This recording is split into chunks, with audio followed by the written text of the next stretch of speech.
If you're looking for the best hip trochanteric bursitis exercises, this is the video for you. I want to walk you through my favorite 3 exercises and show you step by step what you should be doing to decrease that hip pain. I want you guys first to understand what hip trochanteric bursitis is.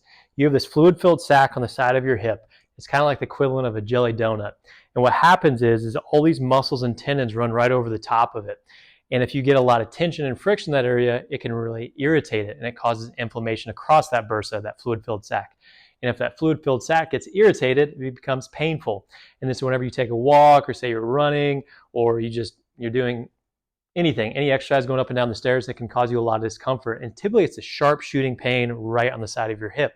For me personally, I used to get it when I would run 3 miles. I would do fine on the first mile, and then once I hit the second mile, literally like on the dot, I'd start getting this really sharp shooting pain through here.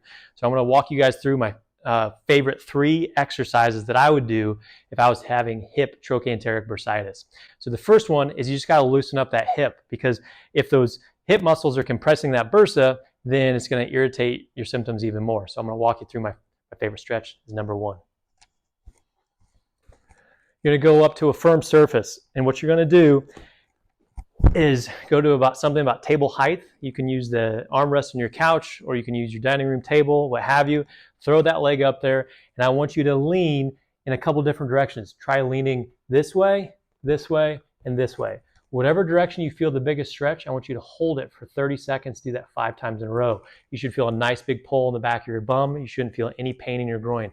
And you're just leaning into it, focus on deep breathing and getting deeper and deeper into that stretch. Shouldn't be a sharp pain, just a big stretch. My second favorite thing to do for hip trochanteric bursitis is actually cupping right over the bursa with movement. So you can get cupping sets off Amazon for about $30. I'll provide some links in the description below, but it works extremely well. Now, you don't want to do cupping if you have any blood disorders or if you have an open wound, but it's extremely safe and a lot of people will benefit from it. And I use it on my patients all the time. So what you do is you're going to take some lotion, and your bursa, so if you feel this kind of bony prominence right here, right beneath it is where your bursa sits. And you're going to notice it's going to be pretty tender to the touch. So I'm going to take some lotion. I use cocoa butter, and I go right where that bony prominence is, and then I just put some lotion right below it. And I'm going to use this cupping set that I have. I'm just going to use 1 cup. What you do, you put it right over that area, and then you just give it 2 to 3 pumps. And it's going to feel like a nice suction on there, okay? Now, it shouldn't feel comfortable. You're probably going to feel like a 3 or 4 out of 10 in terms of pain. And what I want you guys to do is start moving with it on there, just going up and down. You can move that leg back and forth. You can just even walk. It doesn't really matter what you do while that cup's on there. It just matters that you're moving. I want you guys to do that for about 2.5 minutes. You're going to start noticing that it's going to start changing a color. If you look on mine closely, it's starting to change a darker red color. We want that to happen because it's going to draw more blood flow in that area and help those muscles calm down and not put as much pressure on that bursa, which is going to decrease your pain.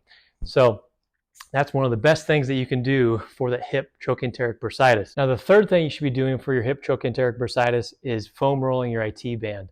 Now, this is a pretty gnarly technique, but it works extremely well, and there's 2 different ways to do it. So I'll provide links for this foam roller in the description below, but you're going to straighten out that bottom leg, bend the top leg. Don't put it directly over your bursa, or else you won't like me at all. Put it right below it, across this IT band. What you're going to do is you're going to lean down on your elbow, and you're going to keep this knee bent up, and you're going to roll up and down to loosen up that IT band.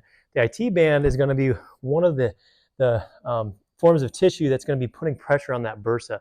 So if you loosen it up by doing this, it's going to make that hip bursitis feel a lot better. Now, you're going to notice probably like a 6 or 7 out of 10 in terms of pain when you're rolling out the IT band. So just do it for 1 minute to 1.5 minutes. Instead of going up and down, you can also rotate back and forth, just like this. Either way, do this for about 1 minute to 1.5 minutes, and you're going to notice that's going to take a lot of pressure off that bursa.